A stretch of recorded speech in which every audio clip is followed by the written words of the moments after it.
These results are documented in a peer-reviewed journal, in the Open Civil Engineering Journal, Volume 2. 14 points of agreement, he calls it, with official government reports on the World Trade Center destruction, because it turns out that there is much in common between the NIST report, the FEMA report, and the work that we are doing. And of course, there's much disagreement as well. But Dr. Jones is an optimist. So we're going to look for the points of agreement. He's also documented this in Applying the Scientific Method, which is on our website, ae911truth.org, also on journalof911studies.com. With Dr. Jones and his small team of scientists, through EDS, XRF, and WDS, identifies the components of these spheres and chips, predominantly iron, along with aluminum, oxygen, silicon, 1,3-diphenylpropane. The results, coupled with the visual evidence, he says, at the scene, such as the flowing hot liquid metal, providing compelling evidence that thermite reaction compounds were deliberately placed in both World Trade Center towers and Building 7. Verify the results, please. This must be repeatable. There's lots of dust out there. We encourage everyone who has any samples of this dust to email us at ae911truth.org so that we can get repeatable samplings done. We need a lot of this. Now, all of this is direct evidence of explosive destruction in Building 7. We'll jump back to only Building 7 now. Now, none of these characteristics can be explained by fire, let alone all of them. Why? Well, buildings are protected from fire. High-rise steel frame buildings in particular have 2- and 3-hour fire protection designed to allow the occupants to escape a fire. But even after, in fires that are much longer than 2 hours, larger, these buildings have not collapsed. Why? Let's take a look. Here's New York, 1970, burned 6 hours over 5 floors. Los Angeles, 3.5 hours over 5 floors. Philadelphia, 18 hours over 8 floors. Caracas, Venezuela, burned 17 hours over 26 floors. Not one of these fires brought these high-rises down. In fact, no steel frame high-rise building has ever been brought down by any fire.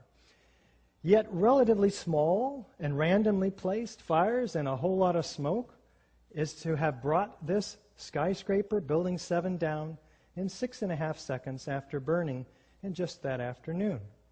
How about that FEMA report and these investigations? Well, we had 4 investigations starting in 2001 with the ASCE, American Society of Civil Engineers. We're told these are volunteers, but these are not your average PTA volunteers. These guys earn $10 million annually, average, between them, working for the Defense Department in with their expertise mainly on blast resistance of buildings. Then we have the FEMA report in 2002, which finally got some funding, $600,000. Compare that to the $40 million effort to find out the source of those stains on Monica Lewinsky's dress. This is easily the 3rd worst structural failure in modern history. It deserves a far greater response and resources.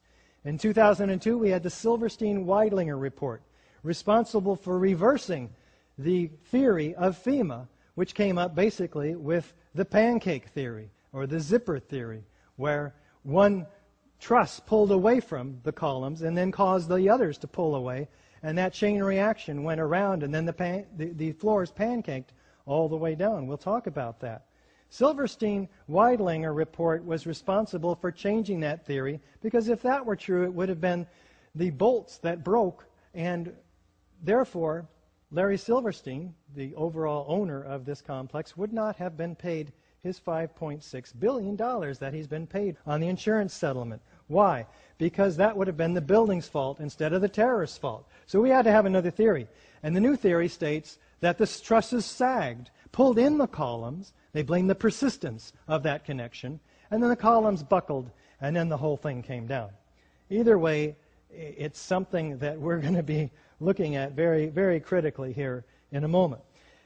Then we have the NIST investigation, which took over all of these investigations in 2005 and came up with a 3-year, $20 million effort.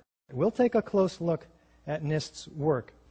These experts who worked on these buildings all worked from the FEMA report, or most of them, into the Weidlinger report and into the NIST report. These are not independent investigation by any means whatsoever.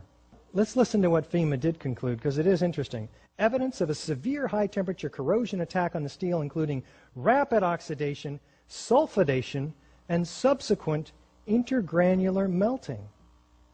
Very interesting. Remember, office fires don't melt steel. What melted this steel? Sulfur formed during this hot corrosion attack on the steel. Here is the intergranular melting documented for all of us. Thank you. Capable of turning a solid steel girder into Swiss cheese, like this former column, wide flange column from the structural steel in Building 7. Now they document this very carefully in their Appendix C. Listen to this. Gaping holes, some larger than a silver dollar, let light shine through. A 1-inch column being reduced to half-inch thickness. Its edges curled like a paper scroll, having been thinned to almost razor sharpness. This was the flange, curled up on itself. This is the web of that wide flange column. NIST swept this entire Appendix C under the rug, and we do not have it in the official report today. Listen to this, though. The collapse of World Trade Center 7 had a small debris field as the facade was pulled downward, suggesting internal failure and implosion. The specifics of the fires in World Trade Center 7 and how they caused the building to collapse remain unknown at this time. What? Unknown? The best hypothesis, fire plus random damage, and then complete collapse, has only a low probability of occurrence. Wait a minute. You spent $600,000 of our taxpayer money and over a year investigating this, and it has your best hypothesis isn't even right? What do you do when your hypothesis is not corroborated by the facts? You go back and you construct a new hypothesis. In FEMA's case, punt. And that's what they did. They say further research, investigation, and analysis are needed to resolve this issue. But unfortunately, for those hoping to resolve the issue, much of that evidence had already been destroyed, about 99% of it, in fact, by FEMA, before the report came out in May of 2002. Let's listen to what real investigation should have been performed. Normally, when you have a structural failure, you carefully go through the debris field, looking at each item, photographing every beam as it collapsed and every column where it is in the ground, and you pick them up very carefully and you look at each element. We were unable to do that in the case of Tower 7. Why? Because all the steel was removed before the report came out. In fact, 800 truckloads a day. Easily the three worst structural failures in modern history. 250 pieces were saved. Crucial evidence that could answer the questions is on the slow boat to China, exclaims Bill Manning, editor-in-chief of the 125-year-old Fire Engineering magazine that brings together fire protection engineers to communicate with each other, showing an astounding ignorance of the government officials to the value of a thorough scientific investigation.